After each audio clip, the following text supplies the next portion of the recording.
हरिः ओम हरिः ओम हरिः ओम।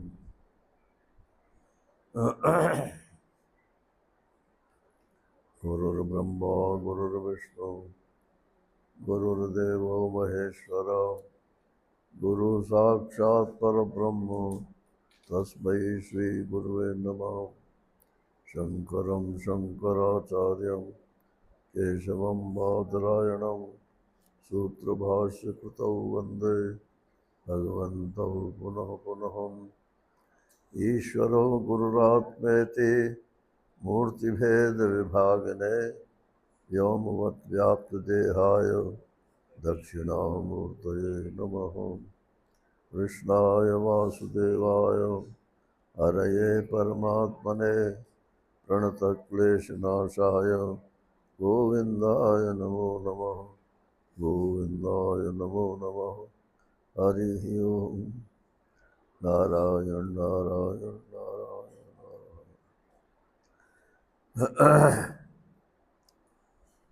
मुंडक उपनिषद का तीसरा मुंडक, प्रथम खंड।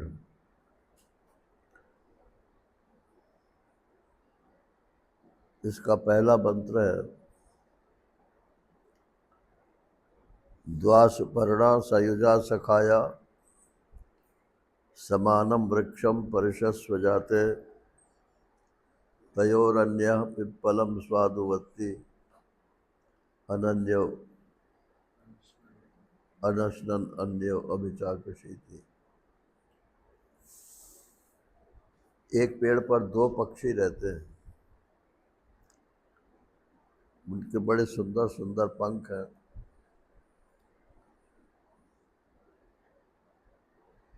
और एक साथ ही पैदा हुए हैं और जुड़वा हैं और सखा भी हैं एक दूसरे के।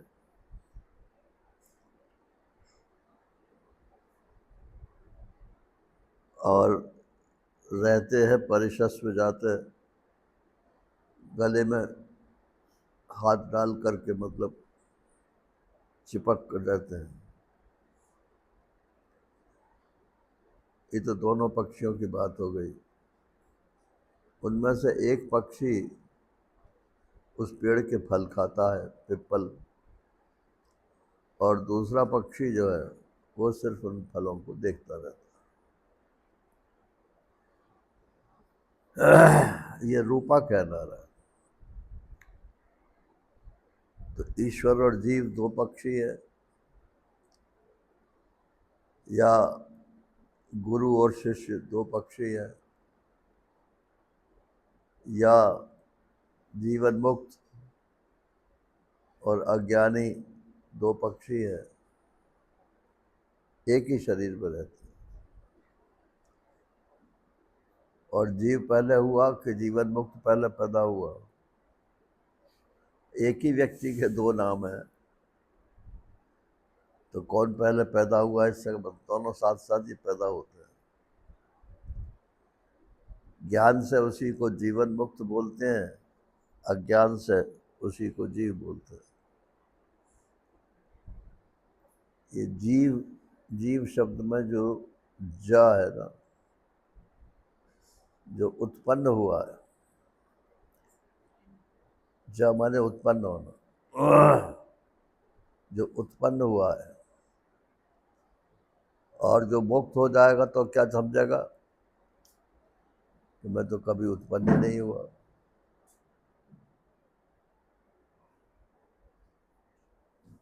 और चूंकि उत्पन्न नहीं हुआ इसलिए कभी मरूंगा भी नहीं। चूंकि उत्पन्न नहीं हुआ इसलिए मुझ में कोई विकार भी नहीं है। बस एक ही कमी है कि इस पेड़ के फलों को खाता है। ये पेड़ क्या है? शरीर। इस शरीर में जो कर्म होते हैं उन कर्मों के फलों को ये जीव भोगता है, और बाय डिज़ाइन भोगता है, इत्तफाकन नहीं भोगता है।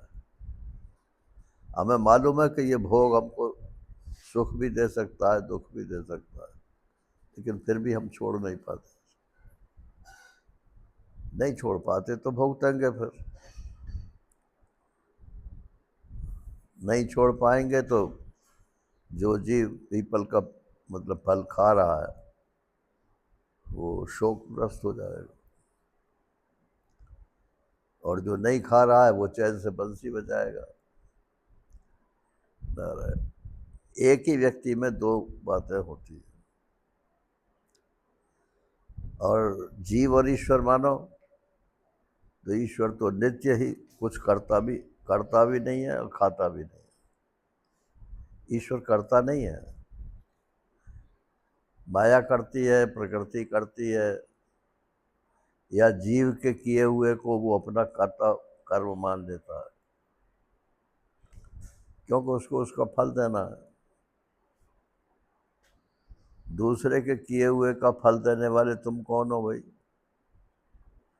तो करता तो है जीव, और अपने भोग के लिए करता है, लेकिन चूंकि एक ही वृक्ष पर दोनों रहते हैं और जुड़े हुए रहते हैं, तो ऐसा नहीं हो सकता कि एक का किया हुआ दूसरे पर बिल्कुल असर ही न डाले। तो जीव के किए हुए को ईश्वर अपना किया हुआ मान लेता है, और लीला के लिए उसका फिर फल भी देता है, और उस फल का भोक्ता भी स्वयं ही हो जाता है। ये भगवान की लीला अकथ नहीं है। वही करता है, वही भोगता है, वही लीला करता है। ये तर्क तर्क की कसौटी पर नहीं कसेगा। जो करेगा सो ही भोगेगा। तो इसमें जो अन्य पड़ा हुआ है ना, तयोर अन्य, इसका मतलब करने वाला तो जीव है, और जो दूसरा पक्षी है वो तो अभिचाकिशी थी, वो तो सिर्फ देखता रहता है। अच्छा तुमने किया तो इसका फल ये है, नहीं किया तो इसका फल ये है। करना चाहते हो? चाहता तो हूँ। तो धर्म है कि अधर्म है? बोले है तो अधर्म, लेकिन दुनिया कर रही है, मैं करता हूँ तो क्या है? भगवान ने कहा ये नहीं चलेगा। जो करेगा सो भोगेगा। अगर दुनिया कर रही है तो दुनिया भी भोगेगी, और भोग ही रही है। आज जितनी हत्याएं और गड़बड़ सड़बड़ हो रही है, सब ये जीवों के अपने किए हुए कर्मों का फल है।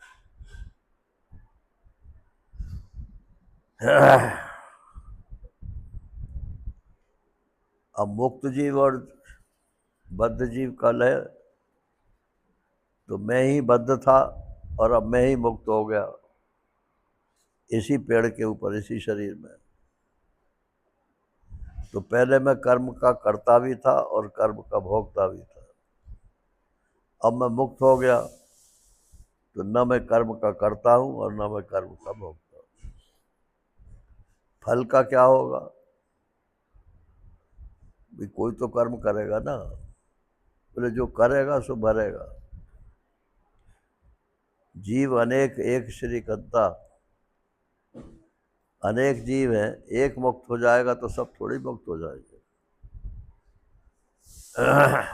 तो बाकी जीव अपने अपने कर्मों का भोग भोग।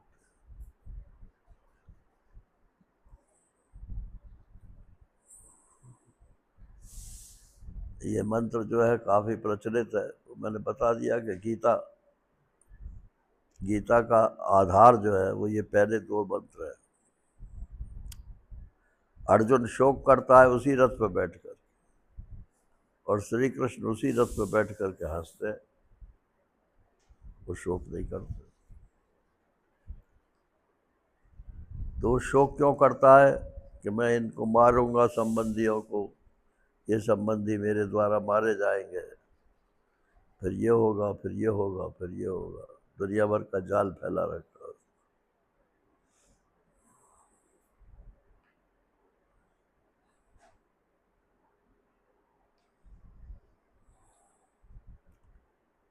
समाने वृक्षे पुरुषो निमग्नो अनीशया शोचति मुह्यमानः जुष्टं यदा पश्यति अन्यमीशम् अस्य महिमानमिति वीतशोकः।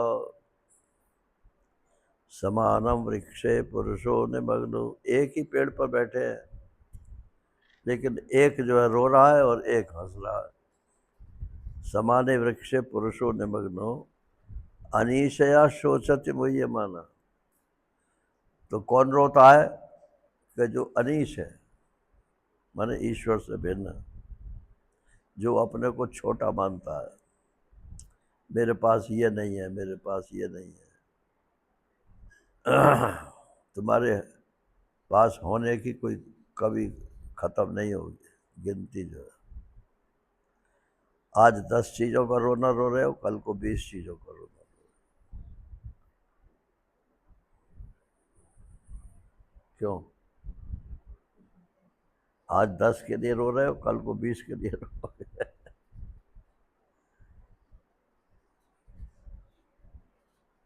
अब परोपकार क्या करते हैं कि तुम्हारे रोने में हम शामिल हैं, तुमको भी रोना पड़ेगा।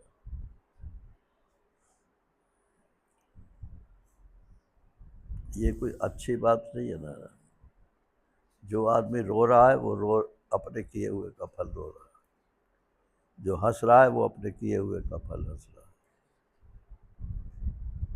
आप दाल भात में मूसर चंद खाए लिए उसमें घुसते हो।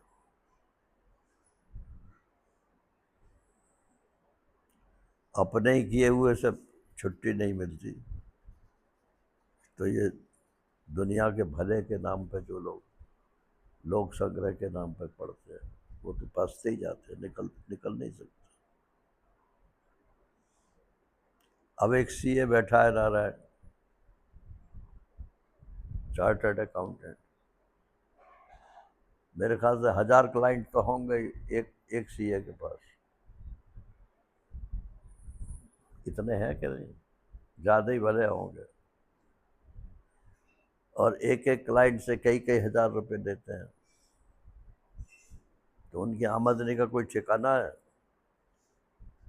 परंतु सबको गलत सलाह देते हैं, तुम ये कर लो तुम्हारा ये टैक्स बच जाएगा, तुम ये कर लो तुम्हारा ये टैक्स बच जाएगा।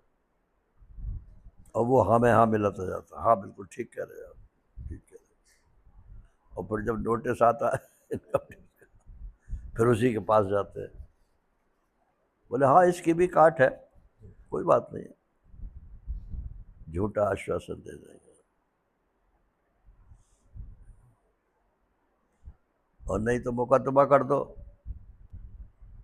सरकार के ऊपर ही कि मेला फाइडीज है इनके, हमको तंग करने के लिए ये नोटिस भेजा, फिर 10 साल मुकदमा चलेगा, देखी जाएगी।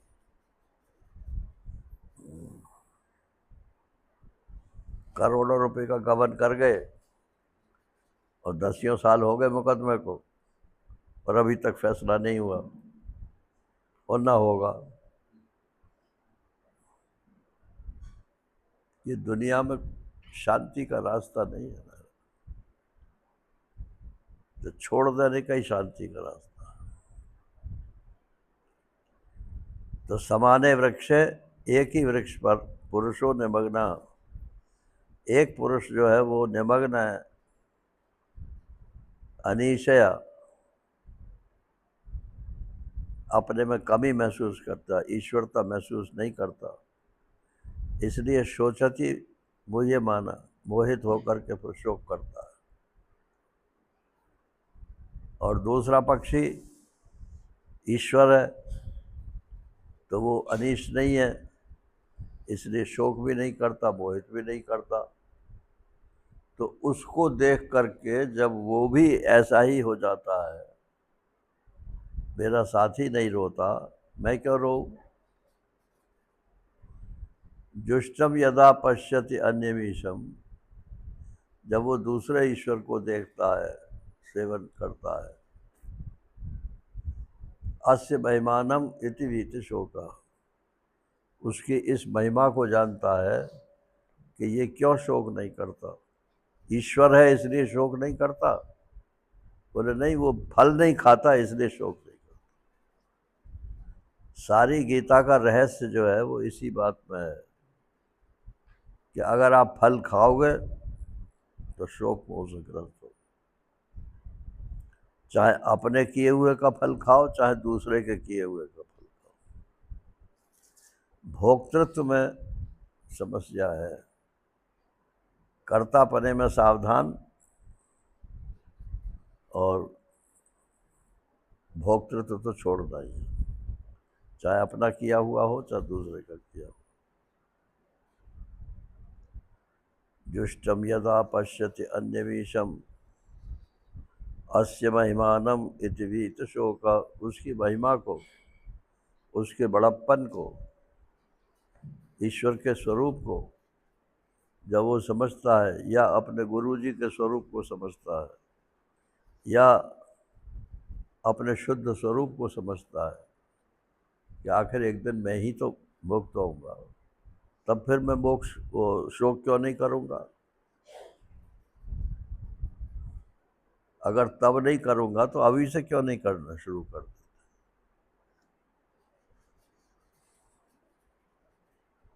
तो वो भी शोक रहित हो जाता है।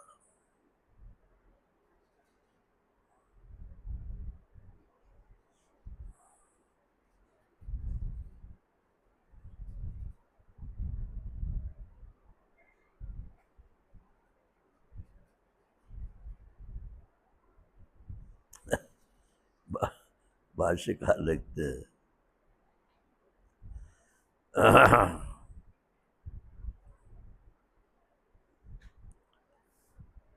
अनिशया, अनीशा के कारण, अनीशा क्या है?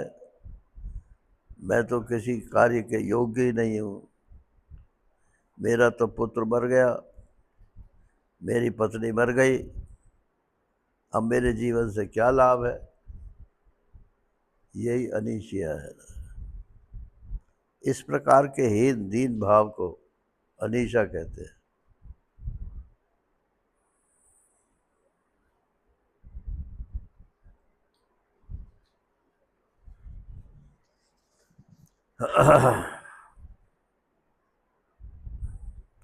आप किसी क्या बोलते हो उसे, मनोवैज्ञानिक डॉक्टर जो होते हैं, हाँ?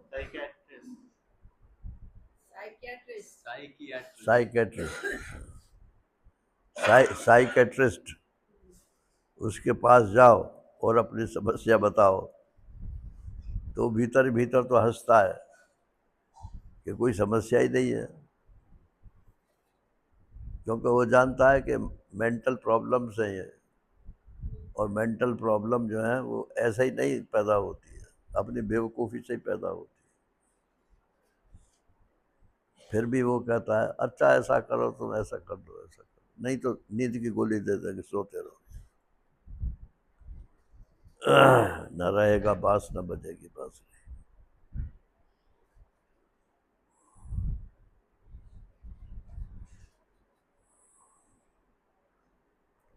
अब कहते हैं उसकी तरफ देखने से ही कल्याण हो जाएगा क्या? दूसरे पक्षी की तरफ मंदिर चले जाओ, मंदिर में भी तो भगवान बैठे हैं, बैठे हैं, परंतु आपको विश्वास नहीं है कि ये भगवान। उतनी देर जब वहां जाकर नाक रगड़ते हो ना उनके सामने, मेरा तो फलाना काम कर ही देता, उतनी देर तो भगवत्ता रहती है, और जैसे ही पीठ फेरी फिर पत्थर की मूर्ति है वो। नारायण।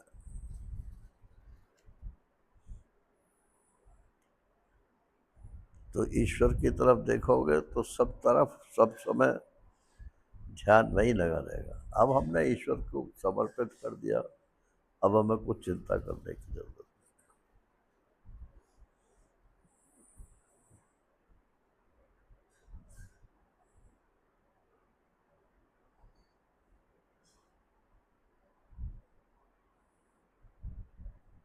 कल कोई कह रहा था,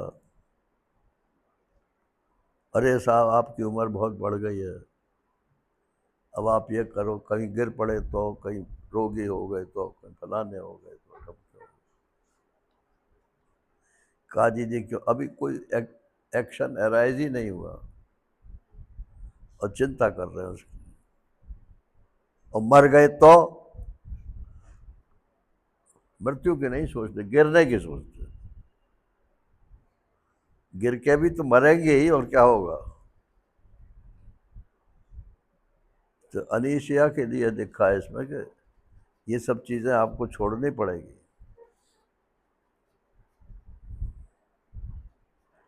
अहिंसा, सत्य, ब्रह्मचर्य, सर्व त्याग, शब्दम आदि से संपन्न समाहित चित्त,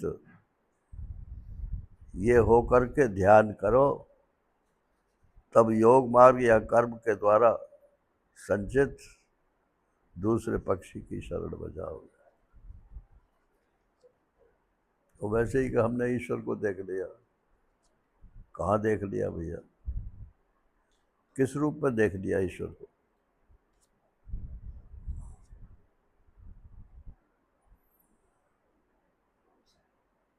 अगर ईश्वर मेरे भीतर है तो मुझे उसका एहसास होना चाहिए ना।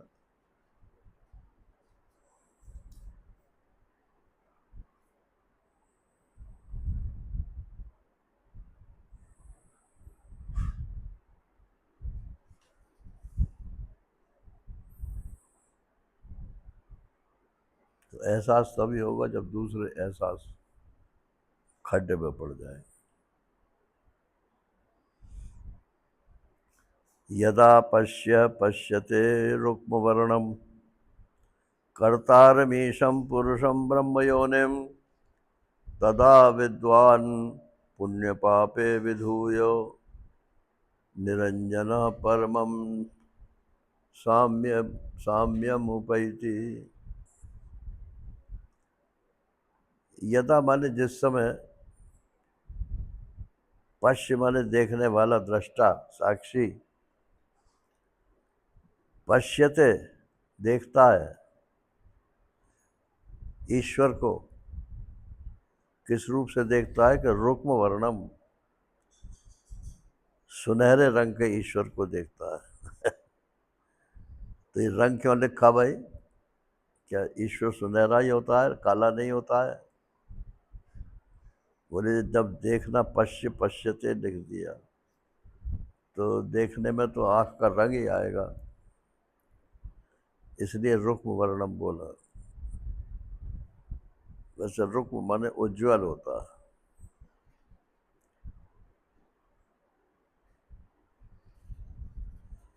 रुक्म वर्णम माने स्वयं, स्वयं ज्योति, स्वभावम। रुक्म माने सोना, सोना। तो जैसे सोने में चमक अपनी होती है, ऐसे ही इस ईश्वर में, आत्मा में अपनी एक चमक है, एक प्रकाश है, एक ज्ञान है। उसको जब वो देखता है, और कर्तारम, वही सारे जगत का कर्ता है, और ईशम, वही सब पूरी सृष्टि का ईश्वर है, और पुरुषम, और वही वो पुरुष है। पुरुष माने जो इस संपूर्ण सृष्टि में व्याप्त है। ब्रह्म योनिम,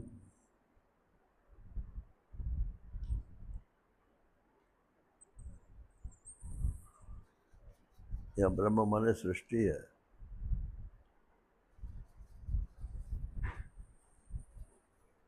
सर्वस्य जगत ईशम पुरुषम ब्रह्म योनिम। ब्रह्म है योनि, द्वार जिसका, अर्थात संसार। संसार की योनि पैदा करने वाले का यही है। तदा, जिस समय ऐसा अनुभव करता है, तदा माने उस समय, वो विद्वान पुण्य पापे विधूय, पुण्य और पाप इन दोनों का विधूनन, मटिया मेट कर देता है, और निरंजन, और सब मलों को त्याग करके परम साम्यम उपैति, परम समता को प्राप्त हो जाता है।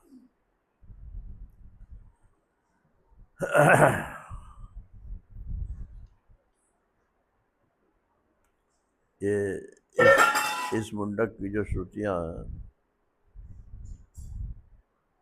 ये एक से एक बढ़ कर के है और सब कोटेबल कोर्ट्स में आती है। इनको सबको कहीं ना कहीं उदाहरण दिया जाता है।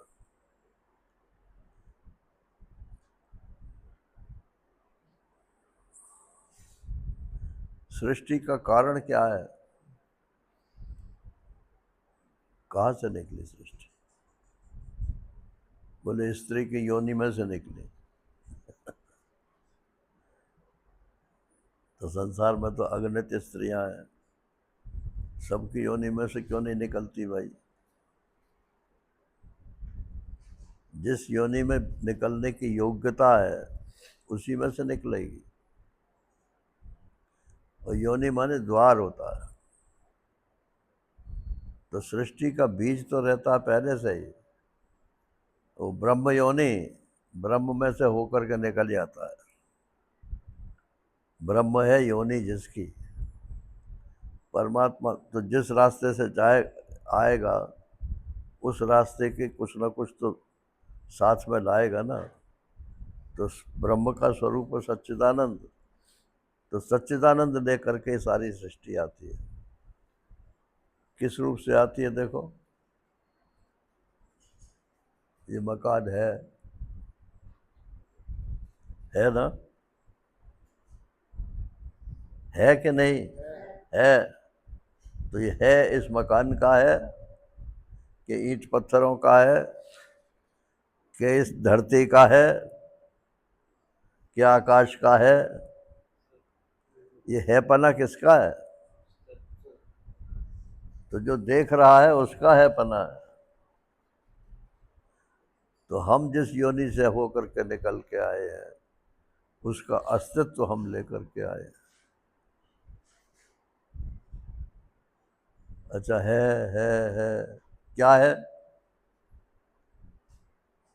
ये कुछ पता नहीं क्या है। तो अज्ञान हुआ ना।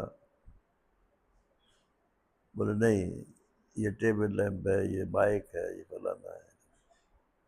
तो सत्ता के साथ साथ ज्ञान भी आदमी लेकर के आता है।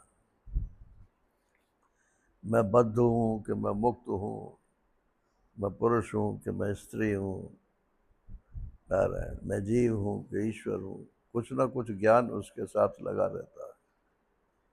तो वो ज्ञान किसका है? जिसका जिसका सत है उसी का ज्ञान है। आत्मा का ही ज्ञान है, सत है, जो इस रूप में मालूम पड़ रहा है। और आत्मा का स्वरूप जो ज्ञान है उसी के कारण इसमें ज्ञान रूपता मालूम पड़ती है। पहले ज्ञान रूपता साक्षी में होती है, साक्षी से निकल करके बुद्धि में आती है, बुद्धि से निकल करके आँख में आती है, आँख से निकल करके फिर ऑब्जेक्ट में जाती है, और फिर ऑब्जेक्ट में जा करके फिर वापस लौटती है, फिर आँख में आती है, फिर बुद्धि में आती है, फिर साक्षी का दृश्य होता है।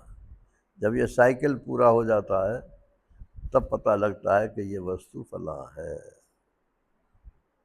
अगर एक तरफ का ही साइकिल रहे, मैंने वहाँ से निकल के आए और वहाँ तक पहुँच गए और वापसी ना हो, तो पता नहीं चलेगा कि हमने क्या देखा।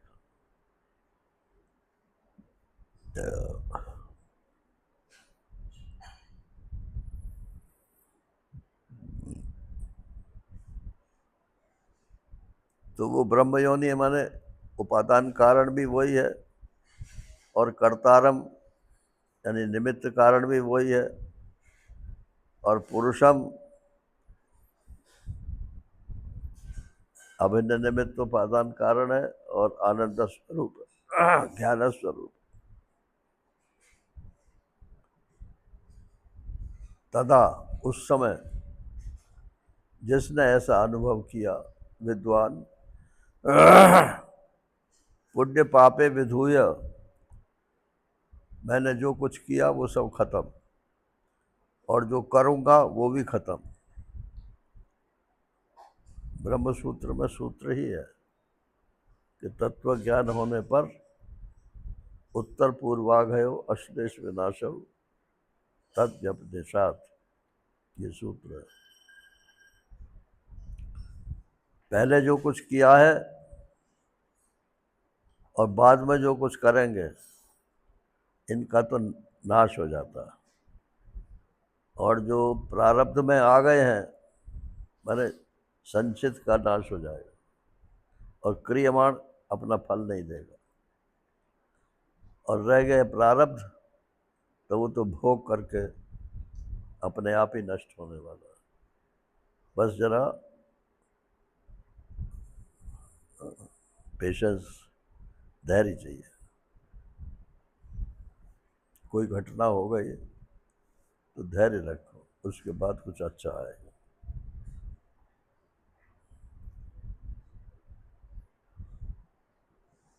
पुण्य पापे विधूय, पुण्य और पाप दोनों का विधूनन भटिया मेट कर देता है।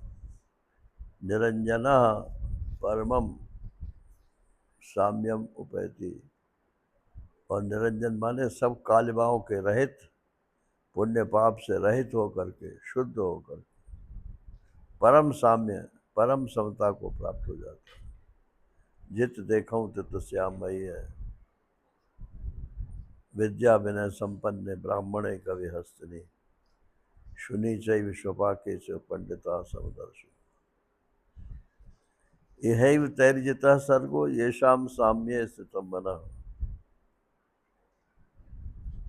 और निर्दोषम ही समम ब्रह्मो तस्मात् ब्रह्मणि ते स्थिता। यही परम साम्य है ना। ये गीता के श्लोक बोले मैंने 5वें अध्याय।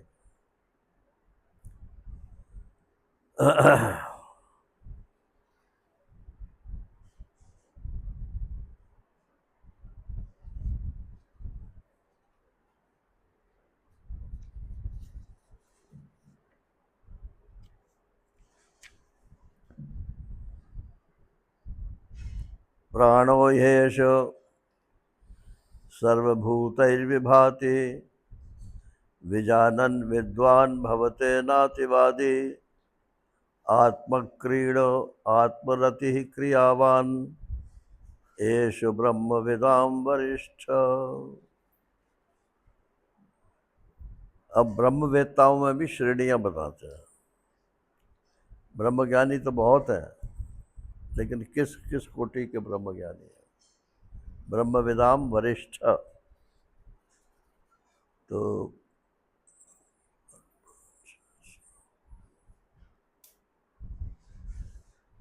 चार श्रेणियां बनाते हैं।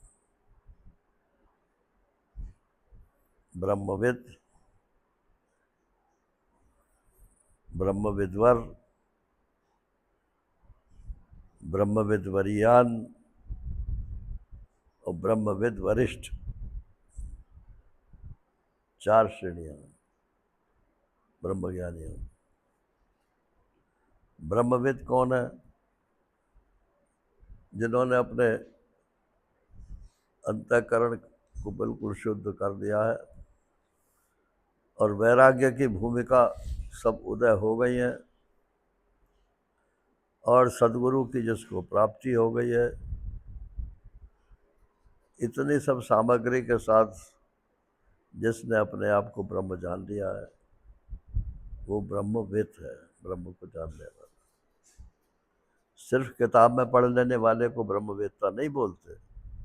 बोले हमने उपनिषद पढ़ लिया साहब, हमने फलानी किताब पढ़ लीजिए, वो ब्रह्मज्ञानी नहीं है। ये इतनी बातें चाहिए, उसके जीवन में कोई साधना है कि नहीं है।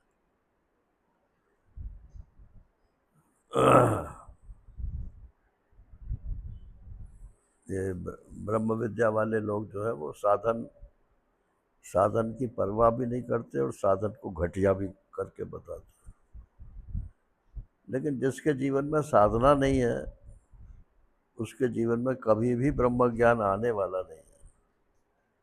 और अगर इत्तेफाक से आ भी जाएगा, इत्तेफाक से, तो ठहरेगा नहीं।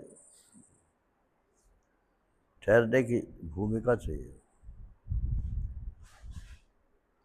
तो ये जो ज्ञान की 7 भूमिकाएं बताई हैं, यद्यपि शंकराचार्य जी ने तो कहीं नहीं लिखा है, लेकिन योग वासिष्ठ में ये बातें आती है।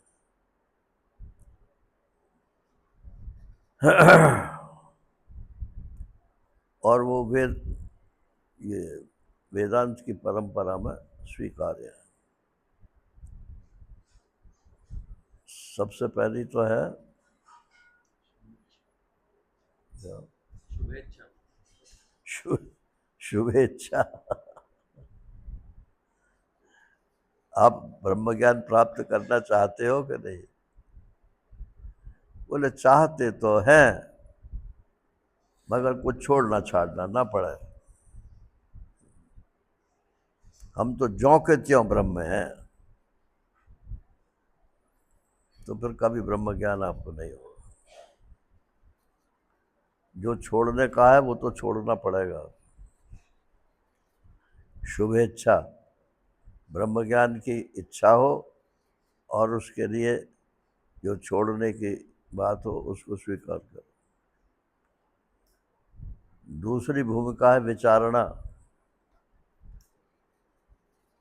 मतलब किसी गुरु जी के पास जाओगे, सुनोगे, तब विचार जागृत होगा ना।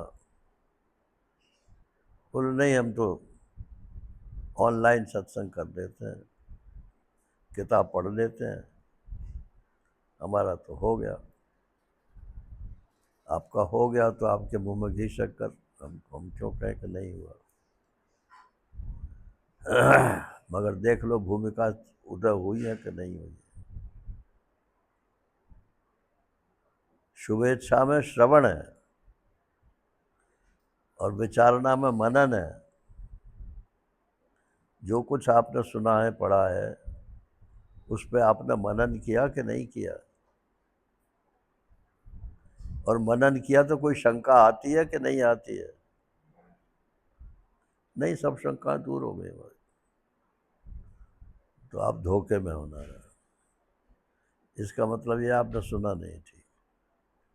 जो सुनेगा और जो पढ़ेगा उसके दिमाग में कभी संशय नहीं आवे, ऐसा संभव ही नहीं। संशय आए, मनन, ये मनन की स्थिति है। शुभेच्छा विचारना। तनुमानसा,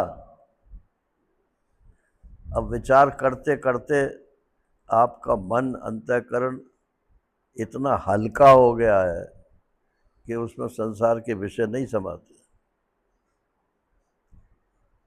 तनु माने हल्का, मानस माने अंतःकरण। अंतःकरण में कोई संसार की बात जमती नहीं। तो ये निधिध्यासन की स्थिति है।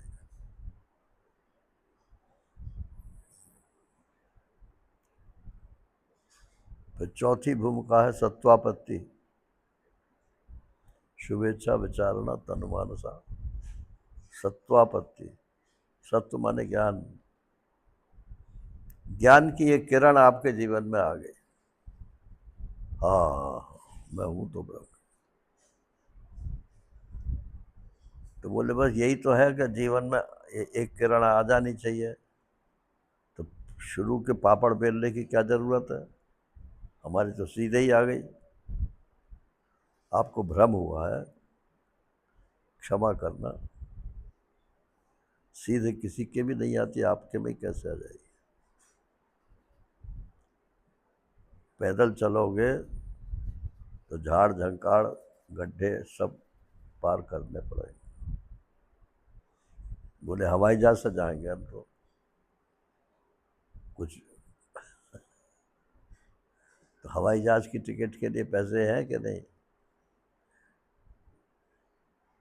टिकट के लिए तो पैसे नहीं है, हवाई जहाज से जाने की कोशिश करते। ये टिकट के पैसे क्या चीज़ है? यही वैराग्य है नारायण। जिसमें वैराग्य है वही हवाई जहाज सजा सकता है।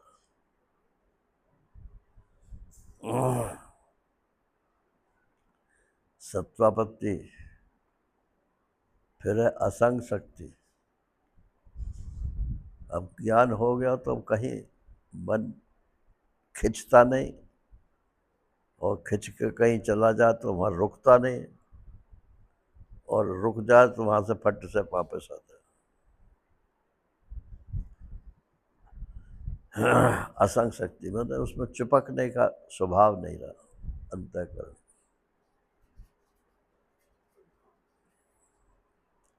यही ब्रह्मविद की स्थिति है। असंग शक्ति के बाद फिर तनुमानुसार, हाँ,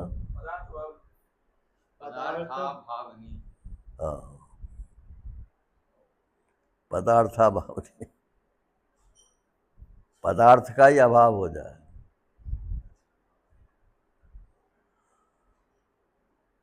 अभाव हो जाए नहीं, अभाव जैसा हो जाए, अभावनी, मानव पदार्थ का अभाव हो।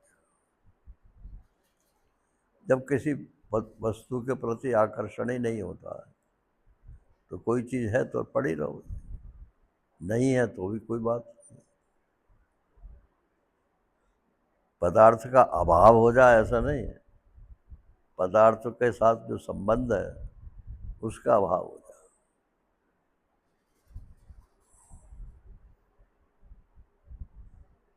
पदार्थाभाव।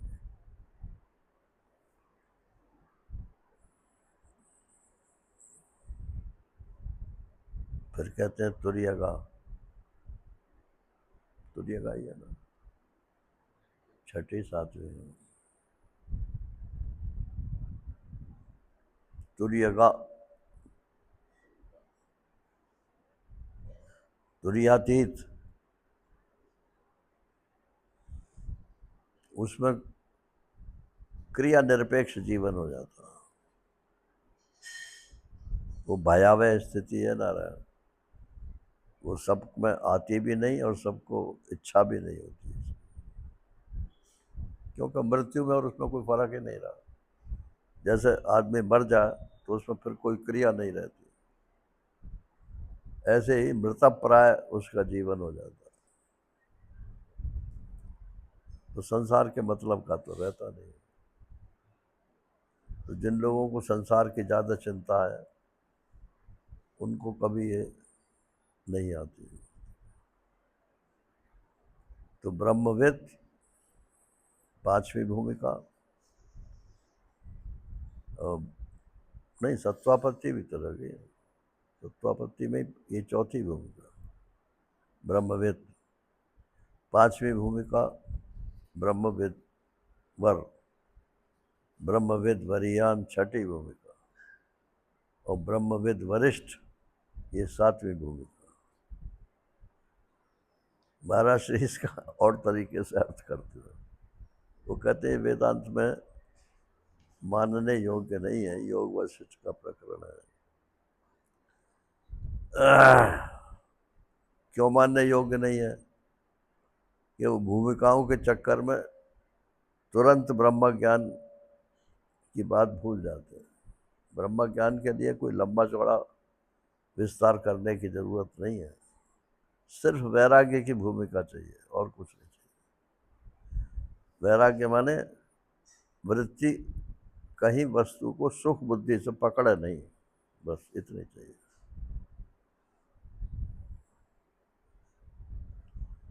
लड्डू खाओगे? हाँ खा लेंगे भाई, लड्डू जरूर खाएंगे। जरूर क्यों लगा दिया भाई? तो लड्डू में सुख बुद्धि है ना, तो लड्डू जरूर खा लेंगे। तो हाँ खा लेंगे, मतलब आएगा सामने तो खा लेंगे, नहीं आएगा नहीं खा।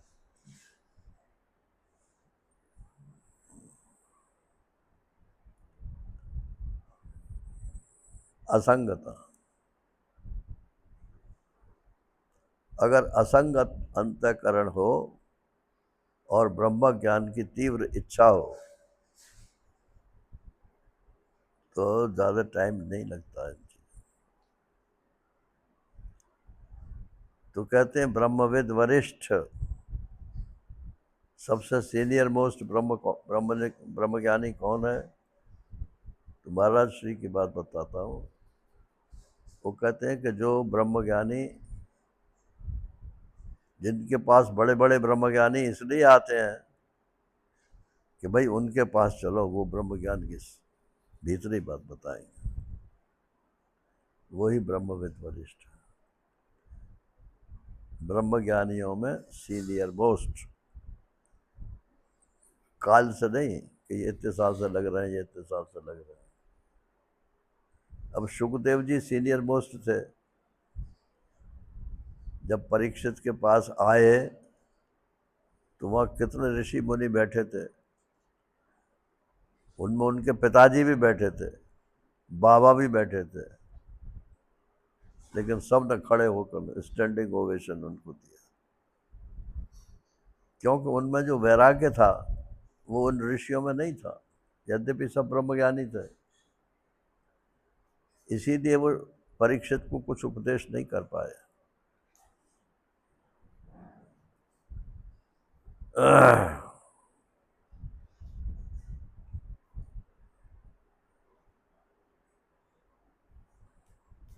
तो ब्रह्म ज्ञान में वैराग्य की भूमिका है। तो एष ब्रह्म विदाम वरिष्ठ, इस मंत्र में जो जिसकी बात हो रही है वो ब्रह्मवेत्ताओं में सर्वश्रेष्ठ ब्रह्म ज्ञान की बात हो रही है। कौन है वो? कि आत्मा क्रीड़ा, आत्मा ही जिसकी क्रीड़ा है, खेल है। आत्मरति ही, स्त्री पुरुष आपस में मिलते हैं तो जो आनंद उसमें आता है उसको रति बोलते हैं, रति सुख। तो वो जो रति सुख स्त्री पुरुष में आता है वो आत्मज्ञान में ही आता है। और आत्मा क्रीड़ जो संसार के व्यवहार में आता है वो आत्मचिंतन में आता है। क्रियावान एष, या क्रिया का मतलब आत्मा की ही जिसकी क्रिया है। हर समय आत्म संबंधी चर्चा करो, आत्म संबंधी साहित्य पढ़ो, आत्म संबंधी व्यवहार करो, तो वो व्यवहार नहीं रहता, वो क्रियावान हो जाता। क्रियावान एष, तो जिसका कर्म और जिसकी रति माने सुख और जिसका खेल आत्मा में ही हो गया है, वही ब्रह्मविदों में सर्वश्रेष्ठ है।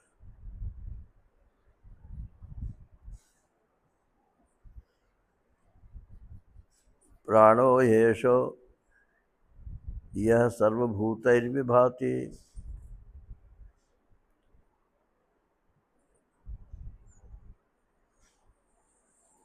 ये प्राण ही है जो सब भूतों में दिख रहा है। यहाँ प्राण माने केवल सांस वाली या वायु के लिए नहीं है। प्राण माने जीवनी शक्ति। जीवनी शक्ति माने ज्ञान प्लस क्रिया, अकेला ज्ञान नहीं और अकेली क्रिया नहीं, उसको प्राण बोलते हैं। तो ये सब प्राण ही है जो सब भूतों के रूप में विभाति प्रकट हो रहा है। इस प्राण को जो अपना आत्मा समझते हैं, विजानन विद्वान, इसको जो अपना स्वरूप मानते हैं, भवते नातिवादी, वो फिर अतिवादी नहीं होता। अतिवादी माने ये पापी है, ये पुण्यात्मा है, ये हमारा है, ये तुम्हारा है।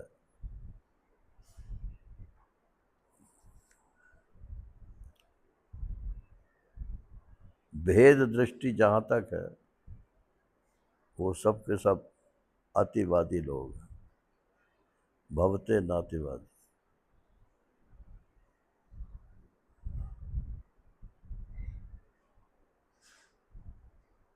किसी किसी महात्मा में प्रकट होते हैं।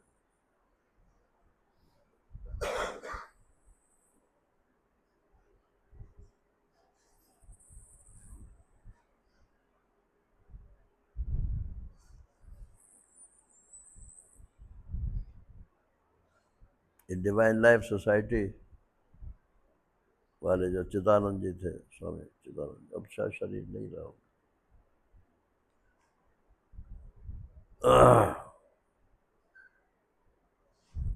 विद्वान भी थे और विरक्त भी थे, और अद्वैत निष्ठ थे। हमने तो उनके सबसे पहले दर्शन जब वो सफ़ेद कपड़ों में थे तब किए थे, बाद में जब वो इंचार्ज हो गए तब भी किए।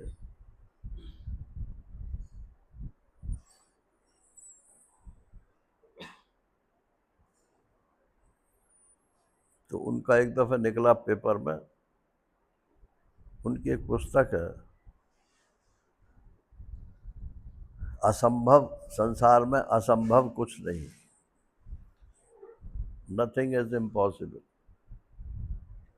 इंग्लिश में भी है और हिंदी में भी। हरिद्वार में एक अवधूत महात्मा थे, उनके सत्संग से उन्होंने वो वाक्य इकट्ठे किए थे। है सब उसमें वेदांत की बात।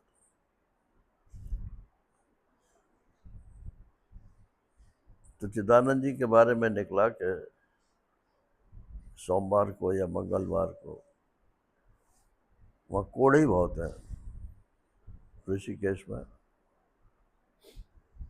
तो कोढ़ियों को अपने हाथ से भोजन कराएंगे। अब कोढ़ी की जो अंतिम अवस्था होती है तो उसमें से तो पानी चूता रहता है उनके घावों में, तो उनके तो कोई पास भी आने को नहीं चाहता। अब वो ऐसा डिक्लेरेशन हो गया। महाराज श्री ने अखबार में पढ़ा कि वो चिदानंद जी जो है वो कोढ़ियों को भोजन कराए।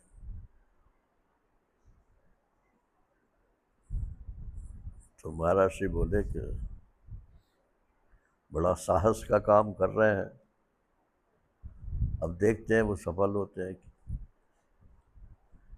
फिर जौन सी तारीख दिन लिखा था उससे अगले दिन के पेपर में फिर निकला कि चिदानंद जी ने सबको अपने हाथ से भोजन कराया। महाराज श्री ने जब ये पढ़ा तो ऐसी ताकत पर बैठे थे तो उछल पड़े, बोले चिदानंद जीत गया, चिदानंद जीत गया।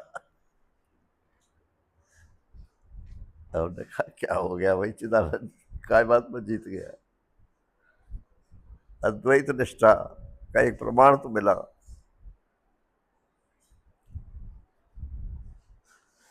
उसके बाद ही फिर महाराज श्री ने ये शेड्यूल्ड कास्ट के जितने लोग थे सबको बैठ करके मंदिर में भोजन कराया। मंदिर में ब्राह्मणों ने तो बहुत विरोध किया, तो बोले तुम्हारे लिए ये अछूत है, हमारे लिए भगवान है।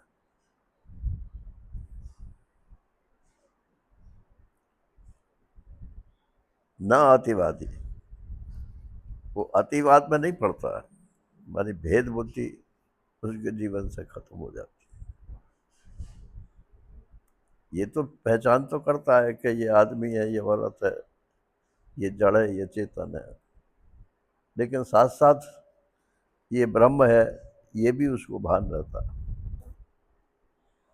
ब्रह्म ही आदमी है, ब्रह्म ही औरत है, ब्रह्म ही बालक है, ब्रह्म ही वृद्ध है, श्वेताश्वतर उपनिषद में आता है।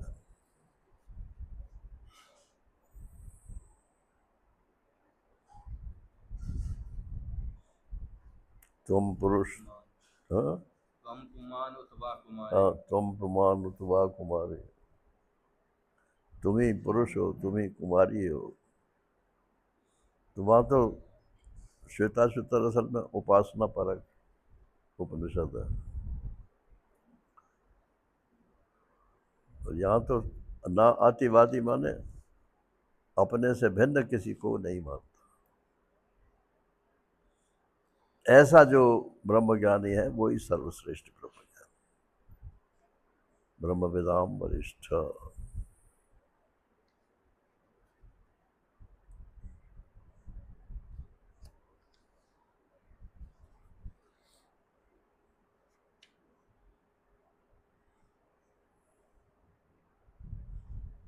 अब इसके आगे जो है, ये तो सिद्धांत की बातें हो गई। अब आगे साधन की बातें हैं।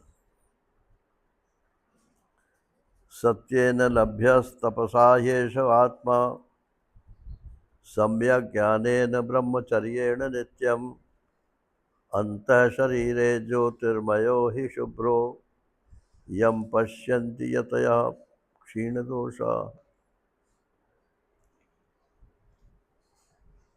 सत्येन लभ्य, इस आत्मा का साक्षात्कार सत्य के द्वारा होता है। तपसा लभ्य, तपस्या से लभ्य होता है। सम्यक ज्ञानेन लभ्य, सम्यक ज्ञान से लभ्य होता है।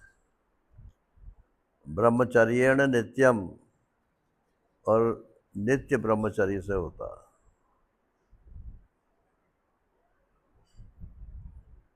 गृहस्थों का जो ब्रह्मचर्य है वो नित्य नहीं है,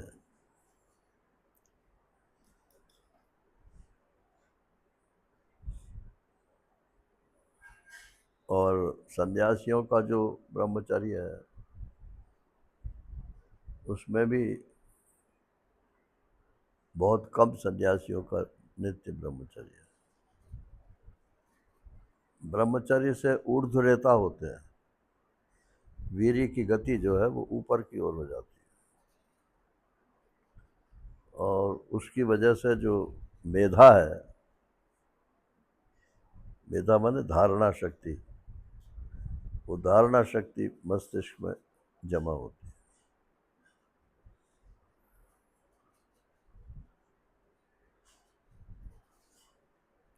अंतः शरीरे ज्योतिर्मयो हि शुभ्र,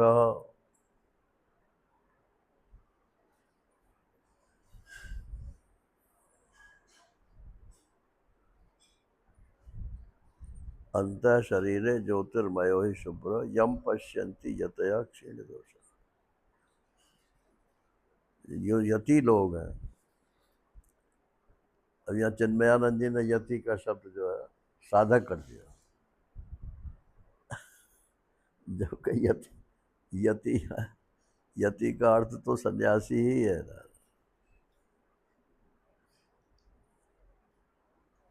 और इन्होंने क्या अर्थ कर दिया है, योगी जन, क्षीण दोषा योगी जन।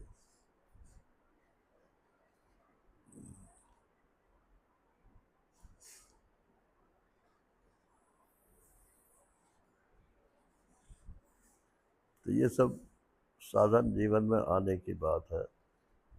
कौन कौन से साधन हुए? सत्य, एक तो सत्य बोलना जो है, महाराज श्री के शब्द हैं कि सत्य बोलना साधन है। हमेशा हम तो सत्य बोलते हैं, सत्य बोलना साधन नहीं है। कहीं सत्य अगर बोलना ठीक नहीं हो तो चुप रहना भी साधन है।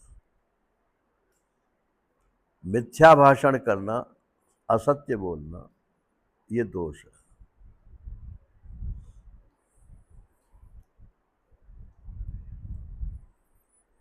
सत्येन लभ्य तपसा, और तपस्या के द्वारा। तप माने कष्ट सहन करना होता, अपने धर्म के लिए कष्ट सहन करने की आदत होनी चाहिए। हमारा धर्म क्या है? क्या है हमारा धर्म? खूब कमाना, खूब खाना, खूब बच्चे पैदा करना, खूब बढ़िया मकान बनाना। नारायण, यही धर्म है क्या? अरे जिस लिए ये शरीर मिला है उसकी पूर्ति के लिए जो साधन किया जाता है वो हमारा धर्म है। उसमें कुछ छोड़ना है तो छोड़ना है और पकड़ना है तो पकड़ना है। अपने सुख के लिए जो कुछ भी है वो छोड़ना है, और ज्ञान प्राप्ति के लिए, परमात्मा की प्राप्ति के लिए जो पकड़ना है उसे पकड़ना है।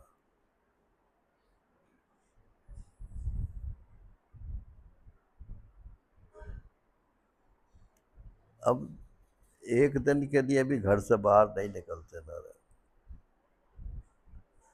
जिसको सुनाना हो घर पे ही आकर सुना जाए। आपकी आसक्ति तो टूटेगी नहीं। कष्ट होता है आसक्ति टूटने में। तपस्या, तप माने कष्ट सहना।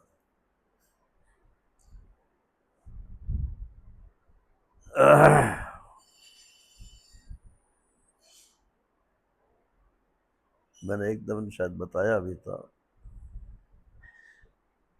मैं तो एक साल में 1 महीना, गर्मियों की छुट्टी के 2 महीने की छुट्टी होती थी हमारी, तो 1 महीना मैं अकेला ऋषिकेश जाकर रहता था। एक कोई किताब ले गया वेदांत की अपने साथ, एक ओनली वन पुस्तक, और एक माला रहती थी, बस इतनी तो संग्रह। बाकी नहाने धोने के कपड़े थे। और 1 महीना मैं वहाँ पर रहता था।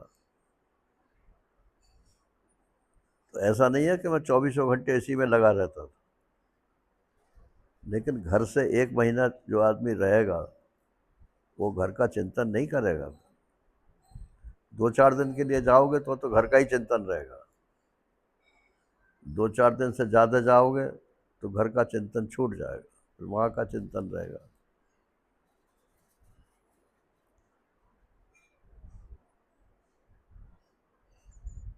तो ये तप है नारायण। और सम्यक ज्ञान, सम्यक ज्ञान माने ज्ञान की जो प्रणाली है, परंपरा है, जिस परंपरा से हमारे गुरुजी को ज्ञान प्राप्त हुआ है उसी परंपरा से हमको भी प्राप्त होना चाहिए। अजी वो तो पुराना जमाना हो गया, आजकल तो सब नया जमाना है। नया जमाना है माने हम तो चैनल पर देख लेते हैं। खाक देख लेते हो चैनल पर, क्या देख लेते हो? एक कान से सुनते हो, दूसरे कान से निकाल देते हो। जब हम किसी के सामने बैठ कर सुनते हैं तो पूरा का पूरा हमारा चित्त जो है वहीं लगा रहता है।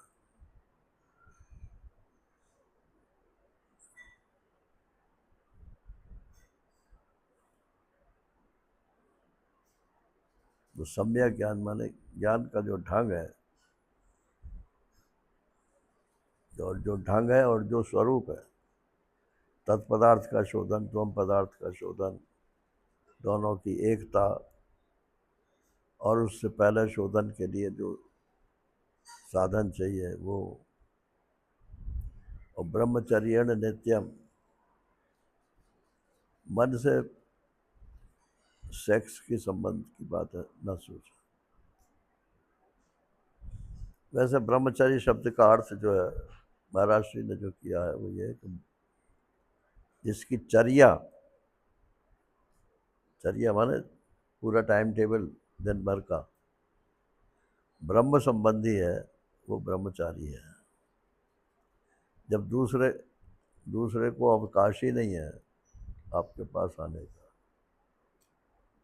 जिसकी चर्या ब्रह्म है। और जो वीर्य रक्षा है वो तो सबके लिए कर्तव्य है, गृहस्थ के लिए भी कर्तव्य है।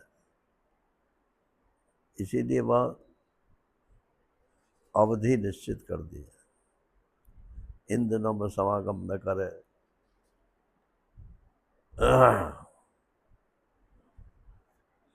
दिन में न करे। और हिंदुस्तान में तो इतने दिन होते हैं कि अगर धर्म के हिसाब से करो तो नंबर ही महीने में 1-2 बार आएगा।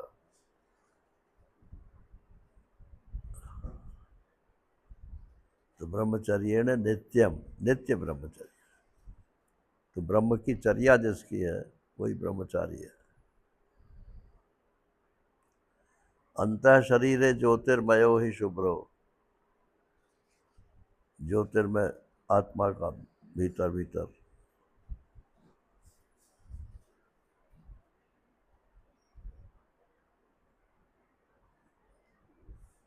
उसका ध्यान करो।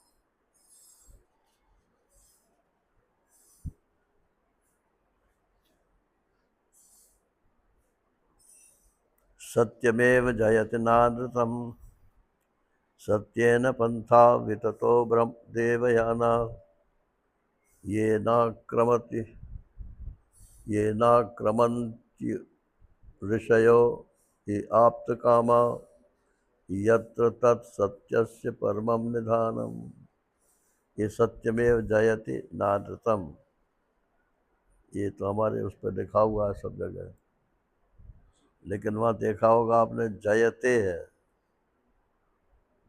सत्यमेव जयते, सत्य की ही विजय होती है। तो हमने महाराज जी जब गए थे खुर्जा में तो बैनर लगवाए थे कुछ, तो चारों तो महावाक्य थे और एक ये था सत्यमेव जयते नानृतम। तो हमने तो इसको देख करके जयति पाठ कर दिया। अब वो वहाँ विद्वान लोग बैठे थे तो उन्होंने कहा ये तो गलत लिखा है, गवर्नमेंट में तो सब जगह सत्यमेव जयते है, सत्यमेव जयते। मैंने महाराज जी से कहा, मैंने ऐसे ऐसे लोग बोल रहे थे। तो अगले दिन महाराज जी ने कहा, व्याकरण से सिद्ध किया, जयति भी है पाठ और जयति ये भी पाठ। आत्मनेपति और परस्मैपति का अंतर।